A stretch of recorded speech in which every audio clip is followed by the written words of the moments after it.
ஒவ்வொரு மனிதனும் பின்பற்ற வேண்டிய 3 விஷயங்கள்: நல்ல எண்ணம், நல்ல சொல், நல்ல செயல். ஒரு நாளைக்கு ஒரு முறையாவது உங்களுடன் பேசுங்கள். இல்லாவிட்டால் இந்த உலகில் ஒரு அறிவார்ந்த நபரை நீங்கள் சந்திக்கும் வாய்ப்பை தவறவிடலாம்.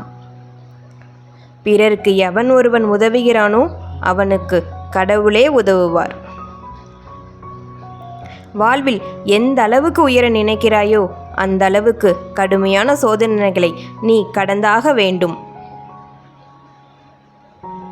நாம் அனைவரும் ஒன்று என்று உணரும்போது அறியாமை விலகுகிறது, அன்பு பிறக்கிறது. அப்போது நாம் யாரையும் வெறுக்க வேண்டிய அவசியம் இருக்காது.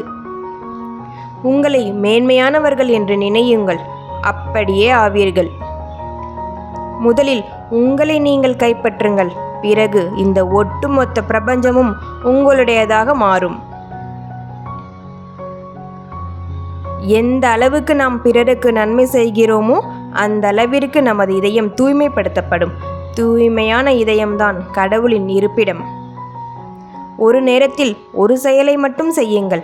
அந்த செயலை செய்யும்போது அதில் உங்கள் முழு ஆன்மாவையும் ஈடுபடுத்தி செய்யுங்கள். இந்த உலக வாழ்க்கையில் தேடி பெறக்கூடிய இன்பங்களால் எந்த நிலையான பயனும் இல்லை என்று எப்போது ஒருவன் முடிவுக்கு வருகிறானோ அப்போது அவனிடம் ஆன்மீகம் பிறக்கிறது. தேங்க்ஸ் ஃபார் வாட்சிங். இந்த வீடியோ பிடிச்சா நம்ம சேனல் லைக் பண்ணுங்கள். இதுவரை நம்ம சேனல் சப்ஸ்கிரைப் பண்ண அனைவருக்கும் நன்றி. பிரபஞ்சத்திற்கு நன்றி.